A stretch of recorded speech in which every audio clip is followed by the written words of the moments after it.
Frank Pavone, the head of Priests for Life, has been dismissed from the clerical state by the Vatican. What does this mean? Why would they do that? And what are the implications of this? That's what we're going to talk about today on Crisis Point. Hello, I'm Eric Sam, your host and editor-in-chief of Crisis Magazine. Before we get started, please smash that like button, subscribe to the channel, let other people know about it. Don't bother hitting the notification button because you have a life outside of the internet. Also, I just want to encourage people to follow us on social media. We're on the various social media platforms, all the major ones and even some of the minor ones. At Crisis Mag is our typical handle. So at Crisis Mag. Okay, so we're going to talk about the topic that all Catholics today are talking about and have been talking about since Saturday. And that is Father Frank Pavone, who is the head of Priests for Life. And before I get started, I just want to address the first issue, which is more of a almost grammatical type issue. It's an important issue, whether or not to call him Father Frank Pavone or Frank Pavone. I actually just called him Father earlier, just a couple of seconds ago, out of habit. I wrote an article about this case, and in there I call him just Frank Pavone. And the reason this matters is what it has to do with his dismissal from the clerical state, his laicization. Basically, when a priest is removed from the clerical state, he no longer is to be called father, or if he's a bishop, your excellency, or whatever the case may be. For example, Theodore McCarrick, who is laicized, he's not called Cardinal McCarrick anymore. He's just called Theodore McCarrick. You lose that right to have the title of father or other ecclesial title once that happens. And some people are still calling him father because they don't recognize the action by the Vatican, and I understand that. I personally do recognize it. Now, somebody else told me that because it was not delivered to him, it doesn't really go into effect, even though the date of it was back in November. And that might be true. Canonically, that might be true. I don't know. Personally, I think it's a done deal. It's happened. And so I've been just calling him Pavone, Frank Pavone, whatever the case may be. That's not a statement of disrespect towards him or for his work. Also, it's something to be noted. I think most Catholics understand this, but maybe not all. A priest, an ordained priest, is a priest forever. Theodore McCarrick is still a priest. He did not lose that indelible sign, seal he received at his ordination. When he dies, he will be judged as a priest, and he'll be a priest forever. And same thing with Pavone. He is a priest. Regardless of what his status is, he's always going to be a priest. Now, when you're dismissed from the clerical state, however, you cannot publicly present yourself as a priest. You're not called father. You can't celebrate the sacraments publicly, things like that. You can, for example, hear a confession in an emergency. If somebody's dying. Let's say he's driving up on the road and somebody's dying. He can't hear that person's confession in that emergency. But so just to be clear, it's not saying that Pavone or McCarrick aren't priests anymore, and I don't want to associate those two as any way equal. McCarrick was a monster. Pavone absolutely is not. But anyway, just to address that, how we're going to address him. I understand people still call him father. I personally am just calling him Frank Pavone or Pavone, Mr. Pavone, whatever the case may be. If the Vatican one day overturns this, which I think is possible, then obviously we can go back to just calling him father. So basically, though, I have an article up at Crisis today, The Sad Case of Frank Pavone. I linked to it in the show notes. I encourage people to read it. I go through a bit of the history of how we got to this point, because it's not like all of a sudden out of the blue, the Vatican just decided, hey, let's laicize this random priest in America. No, that's not how it happened. There was a history behind it. A history of battles between Pavone and the church hierarchy, particularly with his bishop in Amarillo, Texas, Bishop Zurich, and it led to this sad, and I think the word sad is the right word, and sad's not blaming one person or another. It's just simply saying it's a sad situation. I think a lot of blame does go in a certain direction, and that's towards Rome, but it's the fact of the matter is it's a sad situation. And so I encourage you to read that to get a little bit of the situation, what happened. Essentially, the most important things is that Pavone was ordained a priest by Cardinal John O'Connor back in 1988. As a priest of the Archdiocese of New York. In 1993, he asked and was given permission to do full-time pro-life missionary work. It's interesting. 1993, that was the year I was going around getting arrested. I very much remember Pavone coming out and starting to do pro-life work and things like that back then. And he did great work. He has done great work and continues to do great work in the pro-life front in a lot of ways. So anyway, O'Connor gave him permission to do full-time work. Now, here is probably what I think is the crux of the issue. I bring up my article, and that is how Pavone perceived this work, this pro-life work. He perceives it as a vocation. In fact, just today, or maybe it was last night, he tweeted that he has a twofold vocation, and that is to the priesthood and to pro-life ministry. And so he perceives this as a vocation to him, not a job, not an assignment, not a ministry even, but a vocation. And that's a very important point that I think we need to be very clear about, because vocation has a very specific meaning in Catholic theology. It basically points to the priesthood, the religious life, and the married life, not the single life for people who want to act like the single life is a vocation. It's not. You can be holy, you can be a saint as a single person, but that's not a vocation. But that vocation is a calling from God, and that vocation trumps everything in a certain sense. What do I mean by that? For example, I have a vocation, and that is to be a husband, be a father, the married life. That's my vocation. If my job, which is editor-in-chief of Crisis Magazine, if my job were to somehow harm my vocation, I need to find another job. My job does not come before my vocation. My vocation always comes first. And likewise for a priest has many assignments in their life. A diocesan priest will be shuffled between parishes. It happens all the time. A religious priest in the religious life has different assignments as well, usually not necessarily at parishes, but at different ministries. A priest might have an assignment to be the chaplain at a hospital, for example. These are all assignments. And they're a part of their vocation, a part of living out their vocation, but they're not equivalent to. The vocation always comes first. And in the minds of Pavone's superiors, it's clear that they saw his pro-life work as an assignment. Now, we can't speak for O'Connor, what he thought, because he's dead now. He never made a comment on it. But his other superiors, so Cardinal Egan of New York, Bishop Yanta, I think his name was, of Amarillo, Bishop Zurich of Amarillo, saw it as an assignment. And so because of that, they felt like they had the right to change his assignment, just like they can for any priest. Now, yes, there are some canonical rules about how priests are assigned and whether or not you can change their assignments, things like that, and a priest's ability to appeal assignments up the ladder, up the Rome.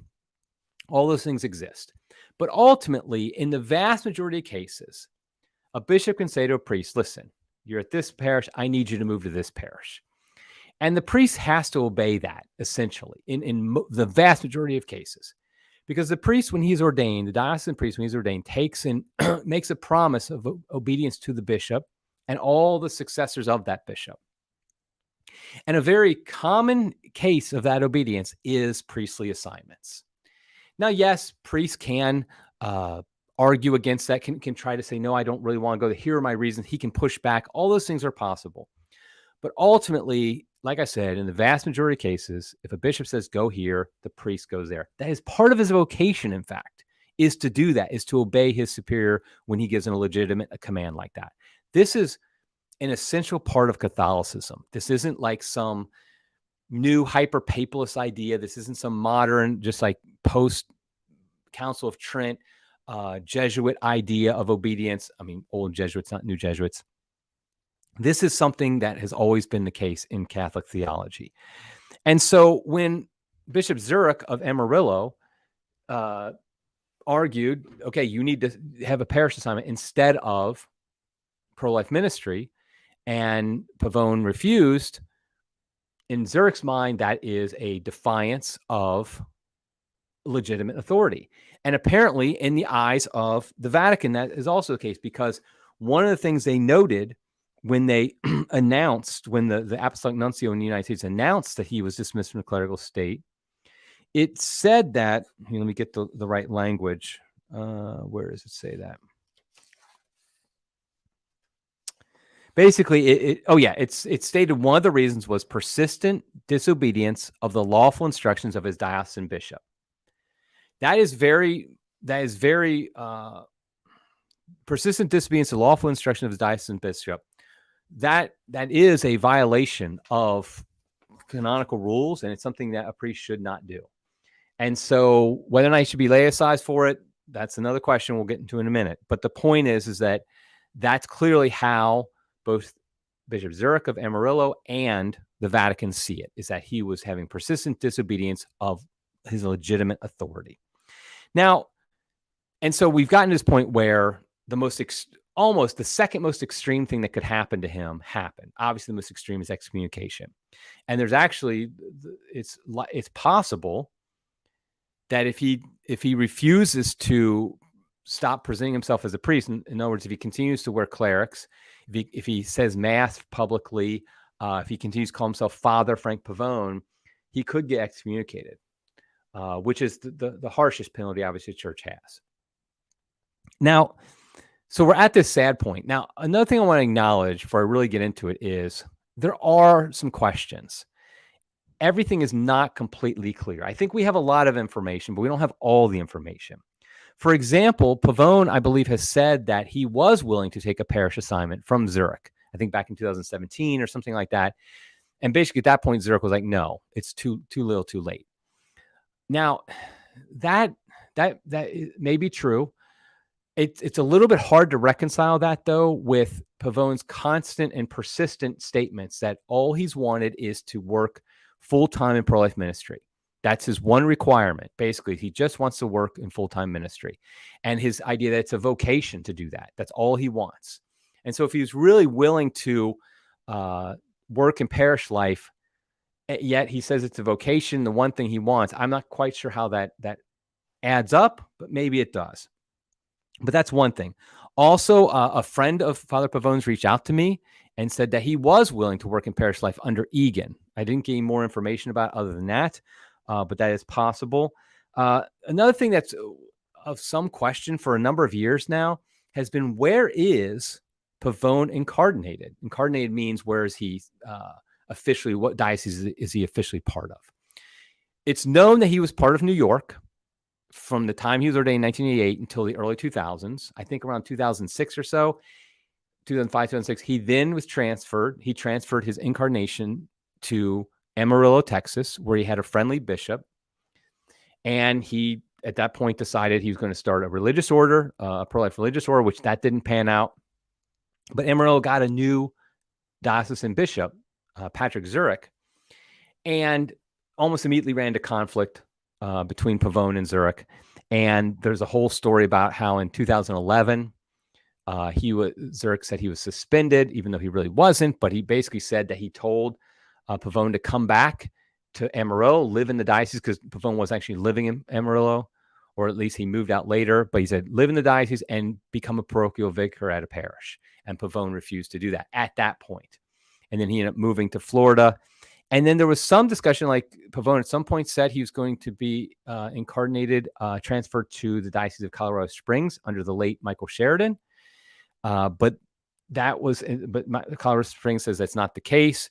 And there was a question, sometimes it was noted that he was incarnated at an unknown diocese after Amarillo. But the Pillar reported today, or maybe it was last night, that he is incarnated at Amarillo. They confirmed that he is still part of the Amarillo diocese, which makes statements that he's been transferred to an unknown diocese in the past, I think he's made himself, or Colorado Springs. It frankly questions the veracity of those statements. So maybe they're true. I don't know. The point is, though, it sounds like he is incarnated in Amarillo, Texas, under Bishop Zurich. So that is where he is.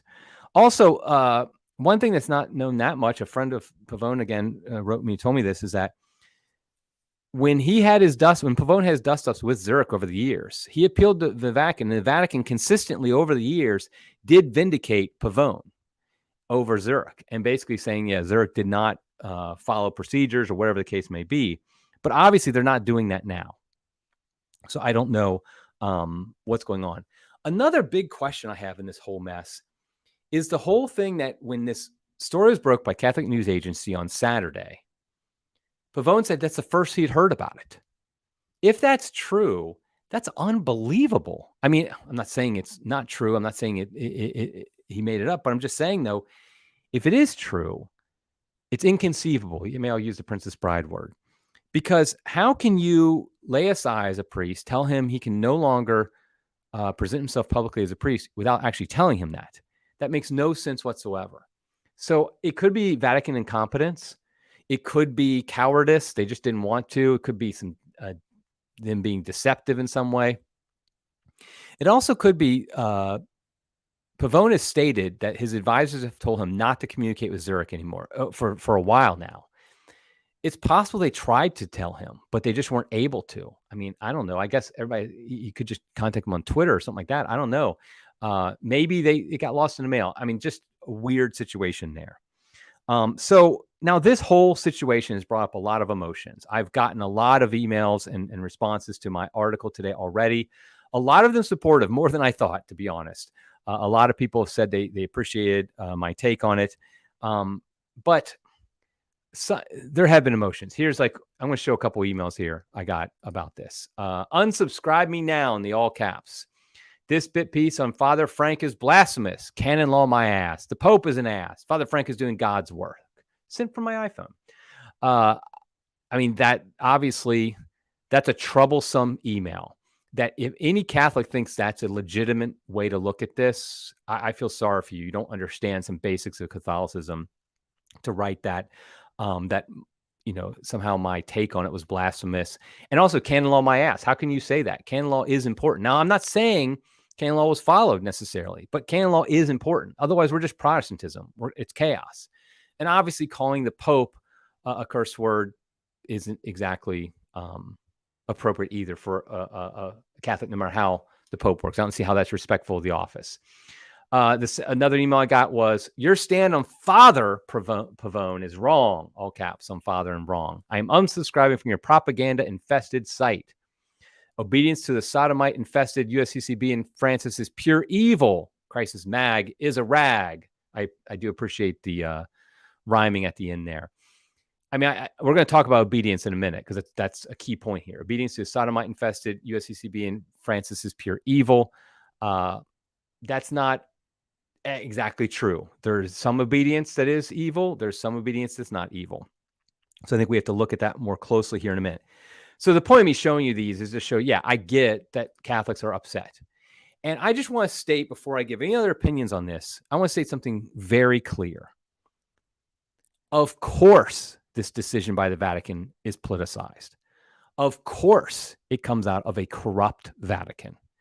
Of course, it's extremely hypocritical for the Vatican to be laicizing Father Pavone, Frank Pavone, whatever you want to call him, while Father James Martin runs around encouraging sodomy, encouraging homosexuality, and he's not only not disciplined, but he's endorsed by the Pope. Of course, this is awful. And how can the Vatican say they're going to laicize Frank Pavone for blasphemous actions when they had Pachamama set up on the Vatican grounds for veneration? I mean, if that's not blasphemous, if that's not sacrilege, what is? Now we care about blasphemy. So I just want to make that clear, that clearly there's no question, there should be no question in any right-minded person's mind that what they did was terrible. And the way they handled it obviously is terrible if they didn't even tell him. And also, it's highly likely that Bishop Zurich, I don't know much about Bishop Zurich, but he probably is like most bishops. It's highly likely that he just didn't like Pavone's work and he wanted to shut it down. All these things are true. And nothing I say after this in any way should diminish the truth of that. I'm not arguing how terrible the way the Vatican and Bishop Zurich have been over the years. That being said, what matters for us who are trying to be faithful Catholics isn't the injustice done, the corruption, or the politicalization. It is the response. What is the response we have? What is the response of Pavone? What is the response of us as Catholics, as pro-life Catholics who know about the corruption going on in the church today? What's our response? That's what matters to us, to me at least. That's what matters. It should matter to you. Your response is what's going to decide whether or not you're a faithful disciple of Jesus Christ. Not what you tweet about, not what you write about, not what you podcast about it, but your response to it. And so here's something that we need to remember. Just because the Vatican is corrupt and just because it is bad does not mean that every decision it makes must be rejected, that every decision it makes we must resist, or that anybody who is in the crosshairs of the Vatican is pure as the driven snow. Those two things aren't equivalent. This is a very common thing that people do today. It's like, okay, Trump versus Biden. Biden's obviously awful. That means Trump is perfect. No, that's not how it works. Trump versus Clinton, the same thing. We see this in politics all the time, but we see it in the church as well. That, okay, the USCCB has so many problems, it's hard to even list them all. It would be impossible to list them all. It doesn't mean every single thing they do is evil. It doesn't mean every single decision they make has to be resisted. And likewise, people they go against aren't necessarily perfect either. Our Lord told us that we need to be wise as serpents and innocent as doves. And what that means is that when we encounter, one of the things it means is when we encounter persecution, particularly persecution from within, we have to be very wise about how we handle it. We have to use prudence. I know that's like a curse word in some circles these days, but the fact is we do have to use prudence. We have to decide, okay, we're innocent as doves, meaning we don't do anything wrong. We follow our Lord's commands. We follow the legitimate commands of church authorities. So we're innocent as doves. We're also wise as serpents. We recognize, okay, what's the best way to advance the kingdom of God in the face of corrupt church leaders? What's the best way that we can actually address these issues in a way that will be the most successful? These things we have to choose our battles wisely. And so I do think, and I'll just say it, I think that Pavone hasn't always done that. He hasn't always chosen his battles wisely. And he hasn't always been innocent of doves. Now, I get all of us are fallen. We all make mistakes. I mean, Pavone himself has admitted that, like, for example, when he said GD against somebody, he said, yeah, I was out of anger. He went to confession. And in my mind, then, I assume he publicly said this as well. If he publicly, said the thing he said, I'm not going to say it obviously on the podcast, and then he later repented and apologized, then it's over. Forgiveness. Yes, absolutely. But I think in other ways, though, he hasn't been innocent as a dove. And so these things have to be addressed, and we have to acknowledge that. Also, I want to mention, before I talk about the idea of obedience and why that's important in this situation, is I have some good friends who are definitely taking a little bit of a different take on this. Kennedy Hall, Taylor Marshall, the Coalition for Canceled Priests. All these guys, I think, are great. Father Lovell of the Coalition for Canceled Priests. I had them all on my podcast. Would love to have them again. They've much more focused on the corruption and the injustice of the latest, the dismissal from the clerical state of Pavone. I get that. And I'm not going to, I understand why they're focused on that. I do think there's other aspects we need to focus on. And I think that's important. But this is an area where I understand we're going to have some disagreement. Now, the key issue here in my mind is this idea of vocation versus job and then obedience. Now, I have been on record multiple times in podcasts, in articles, talking about the problem of misunderstanding the virtue of obedience. I've talked to Peter Kwasniewski about this. I've written about myself. I talked about it. I really do believe this is a key problem in the church today, that particularly after the Council of Trent, in response to the Protestant Reformation, the Protestant Revolution, and the rise of the Jesuits and some different reasons, there has been a misunderstanding of the virtue of obedience. Obedience is a virtue, but there's been a misunderstanding of it that has gotten to be very much in line with just simply blind obedience. If you're given a command, you do it. You have to do it. That's the most virtuous thing to do. That is not the teaching of the church for 2,000 years. St. Thomas Aquinas lays out very clearly that all obedience, except for to God directly, has limits. Only God can command total obedience. Every superior on earth, including the Pope, has limits on the authority that they have. And so I do think that is an issue. I am not one of these people saying, okay, we just have to obey. Church is corrupt, but our only response is obey. That's not what I'm saying here. What I'm saying is we understand this virtue of obedience, where authority is legitimately used and where it's illegitimately used. One of the big things that I think people need to understand is every authority in the church or in the world has a sphere of authority. I have a sphere of authority as a father to my children. And it only goes so far. For example, when my child is and it changes over time. My child is 5. I have a very large sphere of authority over my child. I can basically tell them when to go to bed. I can tell them what to eat. I can tell them just about almost anything. You can never tell anybody to sin or anything like that. When my child is 25, however, that sphere is diminished greatly. I know this. I have a 25-year-old. I don't have the sphere of authority I used to. I can't tell him when to go to bed, for example. I mean, I can tell him that, but she doesn't have to listen to me. Rightly so. She's not disobeying in some sinful way if she goes to bed whenever she wants to. She lives in, 1,000 miles away too. It doesn't really matter what I think. So there is a sphere of authority. And often what we see in the church today, we do see church leaders trying to expand their sphere of authority. A classic case in my mind was when the bishops tried to tell us you can't receive the sacraments, go to mass without wearing a mask. That's not part of their sphere of authority to make health decisions and decide things like that. Canon law is very clear. If a Catholic goes to a cleric with desiring the sacraments, he has to say yes, at least, maybe not immediately, like might say, oh, wait, let me finish this and I will do it. But essentially, as long as they're properly disposed, he has to give it to them.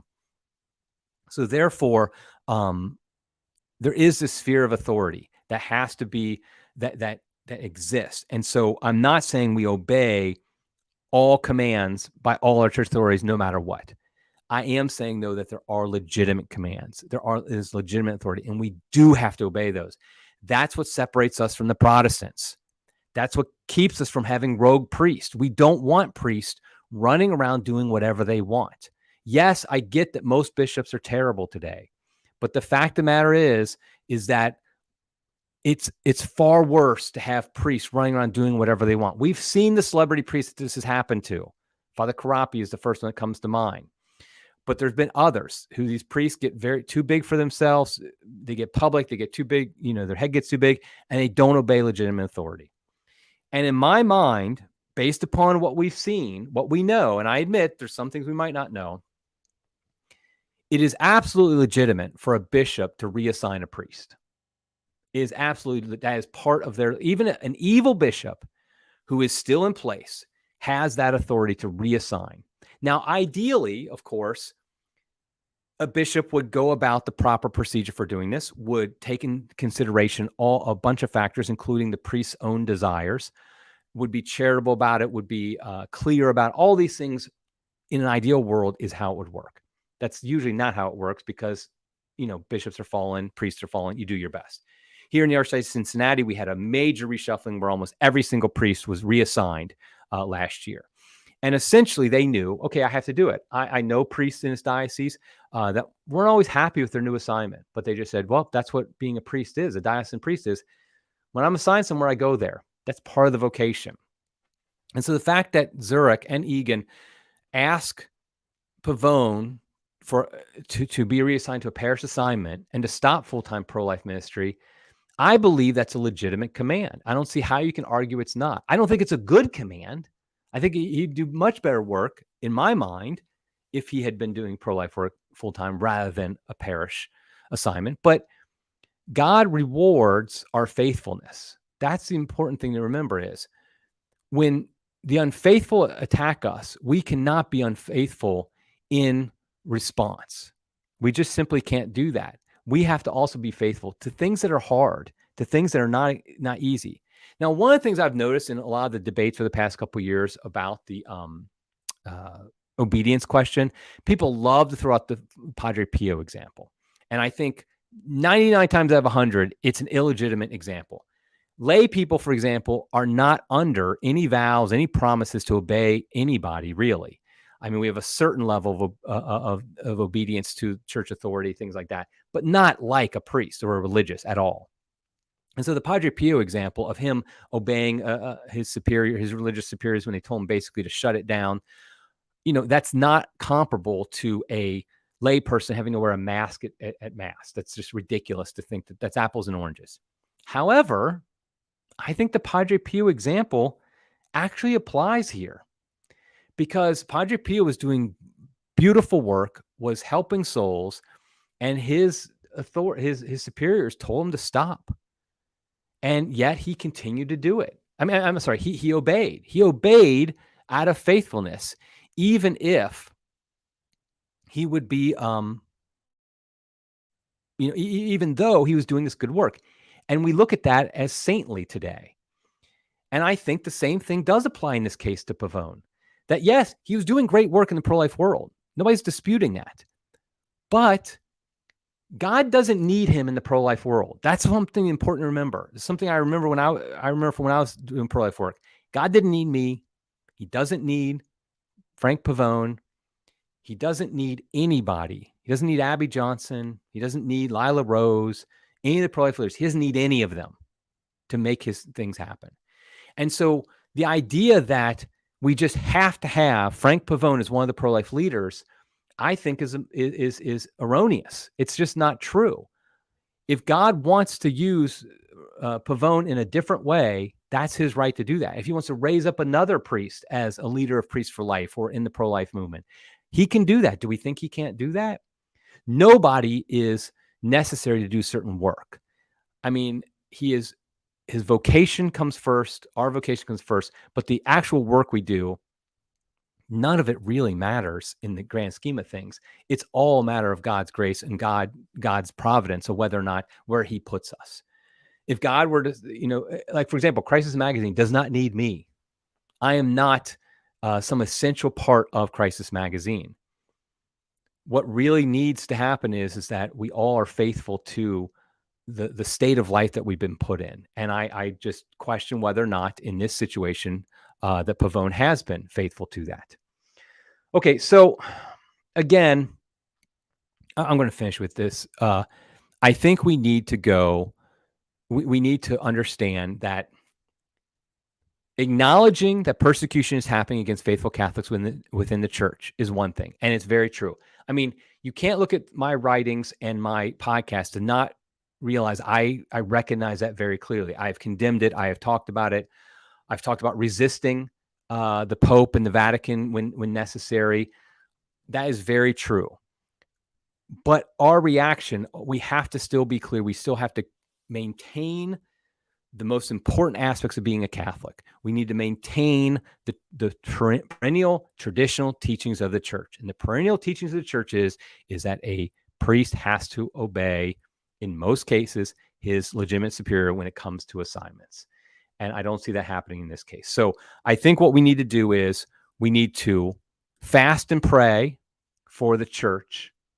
We need to fast and pray for Bishop Zurich in this situation because he seems to be the main driver against Pavone. And obviously, we need to fast and pray for Pavone, for Frank Pavone. We need to fast and pray for him. Absolutely, we need to. That whatever God's will is for him, that he would follow, that he would fulfill his one vocation, which is to be a priest. That's his sole vocation, and that he would fulfill that.